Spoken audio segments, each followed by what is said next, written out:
Hello everyone, welcome back to the Prablam channel. So today we are diving into something that affects all of us but often goes unnoticed. That is nothing but the tort law. So now before you click away thinking that it's just another boring legal topic, hear me out. Tort law is a crucial to understanding how we can protect ourselves when things go wrong in life. And trust me, life goes wrong sometimes. So in this video we are going to break down what tort is and how it works and why it's actually super important, and yes, I'll also give the some relatable examples along the way so you can really see how it applies to the real life. Tort law is essentially a body of a law that deals with the civil wrongs. But here, like, it is all about the wrongs that are not related to the contracts. So it doesn't matter if you have signed a contract or not. If someone wrongs you, that would be held accountable under the tort law. This is about making things right when harm or injury occurs, whether it is a physical, emotional, or even financial also. So, for example, get to get an idea, imagine you are driving and a person runs a red light and crashes into your car. You didn't agree to that accident. It wasn't that part of any contract, but because they were negligent in driving, you could use the tort law to seek the compensation for your damages, like medical bills or car repairs. And guess what? Like, the driver who caused the accident may have to pay you for the harm they caused, even if they not intentionally set out to hurt you. That's a tort law in action, which means holding the peoples responsible for their actions. So, tort law is not just about the fixing problems after the fact. It serves the three main purposes that keeps a society running smoothly. So let's see one by one about that. So first is up to compensate, right? The compensation.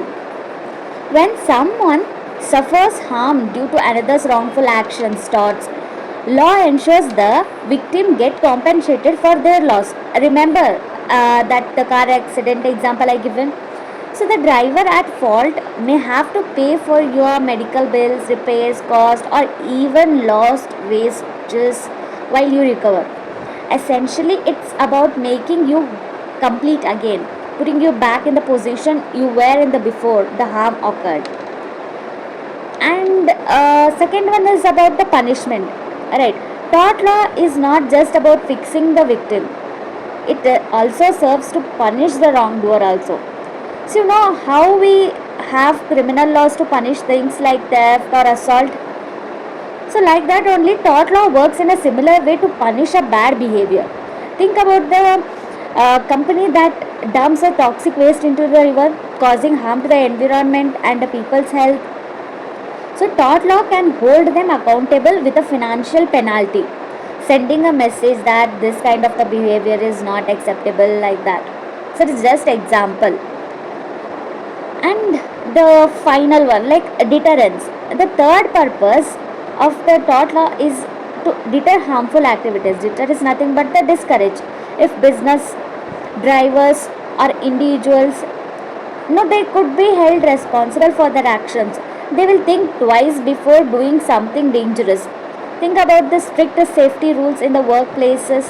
Employers who know that could be sued for their injuries or more likely to enforce safety measures to prevent accidents. That deterrence at work. Now, the law of torts didn't just appear overnight. It got a deep history rooted in the ancient civilizations. The origin of a tort law can actually be traced back to the Roman law, where there was a precept known as ulterium non ledere. It sounds fancy, right? But here's what it means in the plain English, that is, do not harm another. In ancient Rome, this principle was central to how people were expected to interact with each other. If you harm someone, whether by injury or damage to the property or some other wrong, you could be held accountable for that. And this idea formed the foundation of what would become modern tort law. But wait, where does the word tort even come from? So, well, the term tort is actually derived from the French, where it means a wrongful act. That's right, like French law, which also influenced the development of a legal system in many countries, including English law also. Now, let's go for the Latin roots, what it is. Like the word tort comes from the Latin word tortum, which literally means crooked or the twisted, a kind of fitting, like something that's not straight or not right. Just like how a wrongful act distorts or damages the victims, like so a twisted, crooked thing that needs to be corrected. A tort law is essentially civil wrong. So, well, in law we have two main categories of wrongs, that is a civil wrong and a criminal wrongs. Tort law is all about the civil wrong. So, when you hear tort, think of it as in something that goes wrong between individuals, not the government and an individual, like in a criminal law. So, let's take an example. Let's say you are at the grocery store and there's a spill on the floor. Someone walks by, slips on the wet floor, and gets injured. That could be a tort. The store has a duty to keep the floor safe, and by not cleaning up the spill, they have failed in their duty. Because of this, the person who got hurt could use the tort law to seek the compensation for their injury. This is a civil wrong because it's between two people, here the injured person and the store, and not a criminal offense. So, when it comes to torts, the damages awarded are the unliquidated in nature. It sounds very complicated, right? It just means that the amount of compensation is not set in stone and will depend on the situation, unlike contracts where it is already prefixed. So, where you might know exactly how much you owed. In tort law, the damages are determined by the court based on the things like the severity of the harm or injury and what needed to make the victim complete again or the whole again.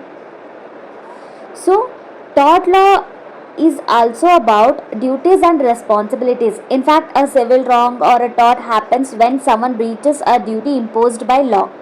So, these duties are not random, they are exist to protect the people and property. For example, you have a duty not to assault someone, not to trespass on their land, and not to take their goods, and to take care not to harm others.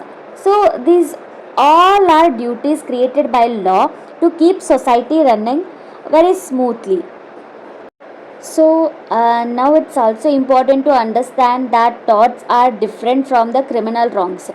A tort is a civil wrong, which means it is dispute between the individual or entities. The victim seeks compensation, not a punishment. On the other hand, criminal wrongs involve the government prosecuting someone for breaking the law, like stealing or assaulting someone. The goal in criminal law is to punish the wrongdoer, whereas in tort law, the goal is to compensate the victim for their loss or harm. So, now what is a tort according to the jurist? So, let's start with the Salmond. He defines a tort as a civil wrong for which the remedy is a common law action for unliquidated damages and which is not exclusively the breach of a contract or the breach of a trust or other merely equitable obligations. So okay, let's break down it and study. Okay, first is a civil wrong. A tort is something that goes wrong between the two people or entities, not the government. It's like a personal wrong, not a crime, as mentioned earlier. And the second main important is remedy is unliquidated damages. So this means that the compensation the victim gets is not predetermined. It's up to the court to decide how much money is appropriate to fix the harm done. And the next one is not a breach of a contract or trust. A tort is not about breaking an agreement or violating someone's trust. It's about wrongdoing that doesn't arises from a contract. So no contracts, just a pure wrongs that happen in everyday life. So next is another one like Winfield. He defined tortious liability as a breach of a duty primarily fixed by law. This duty is towards the person generally, and its breach is a redressable by an action for unliquidated damages. So when we break this, breach of a duty fixed by law. This means that the tort law creates a specific duties like not hurting others or not damaging their property. If you breach one of these duties, you could be liable under the tort law. Duty towards the person generally, which means the duty in tort law is owed to the people in general, not specific people you have a relationship with, like in contract law. And redressable by unliquidated damages. Just like a Salmon said, if the duty is a breach, the remedy is a typically unliquidated damages, which are determined by the court. So there are two types of wrongs are there. One is a public wrong and the another one is a private wrong. So let's break it down and let's see how these two types of wrongs differ with each other. So starting with a public wrong. Public wrongs are also known as the crimes. These are acts that harm society at a very large, and they are considered an offense against the state or the community as a whole.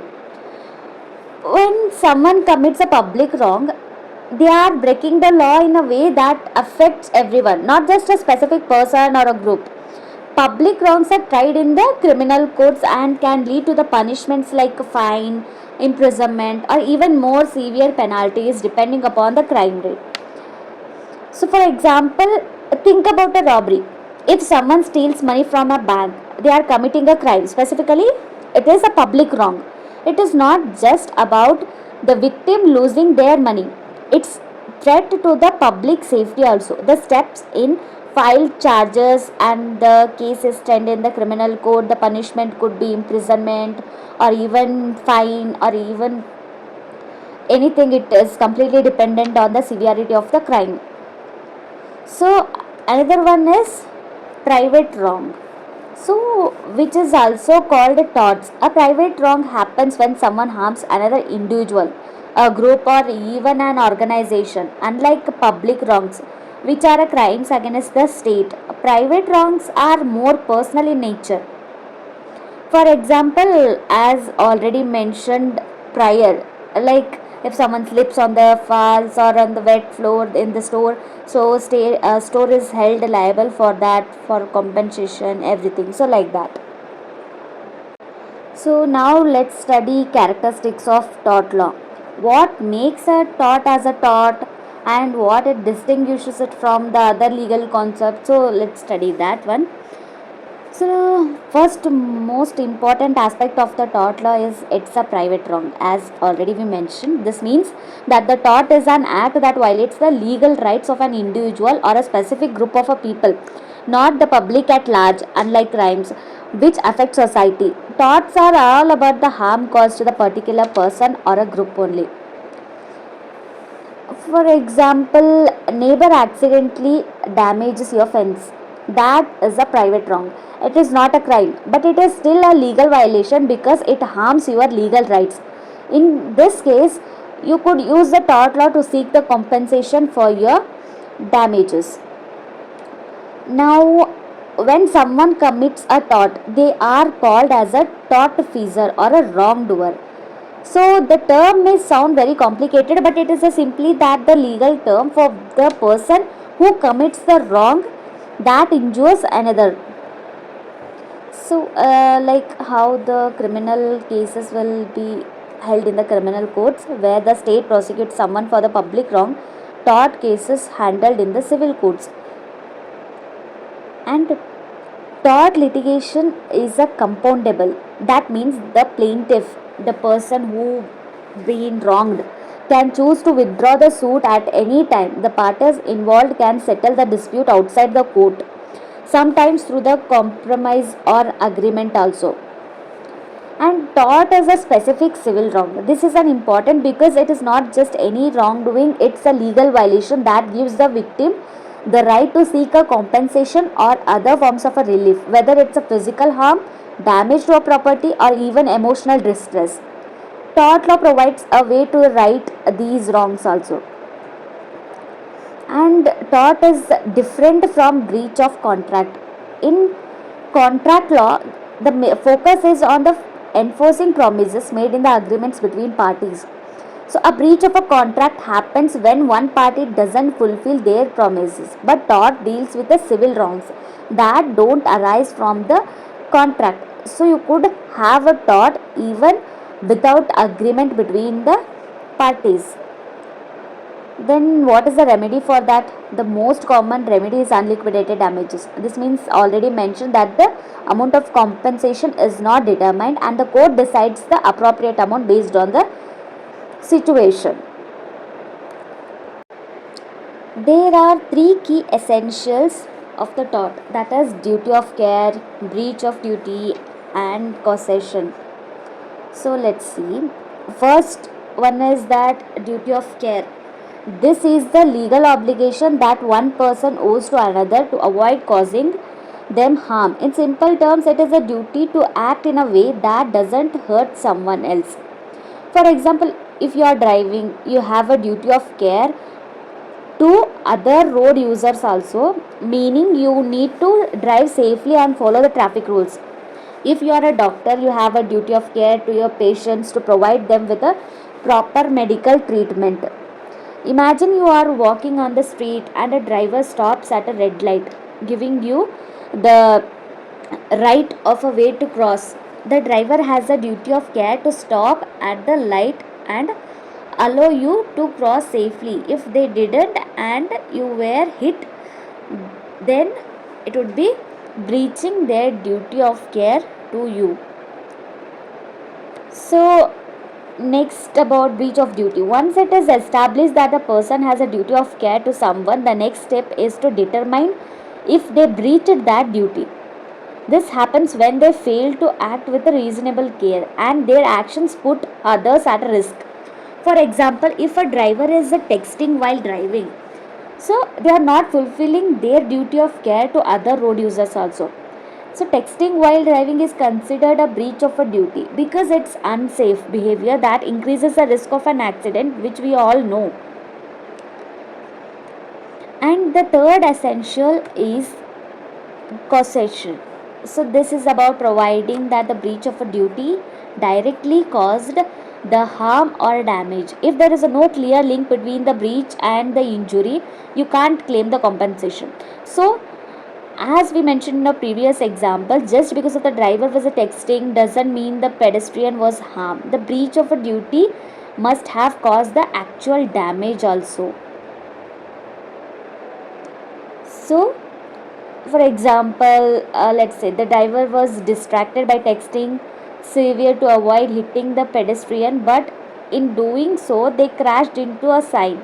The causation here, it's clear that the driver breached the duty, like texting while driving, so caused the accident and the damage to the sign. If the driver hadn't been distracted, the crash would have not happened, right? So it will also one of the example of that. If this video helped you to understand the what are the essential and what are the types, what is a tort according to the jurors, everything, make sure to like and subscribe for more legal insights. And have any questions or examples of the torts you'd like to discuss, drop them in the comments below. See you next time. Have a good day.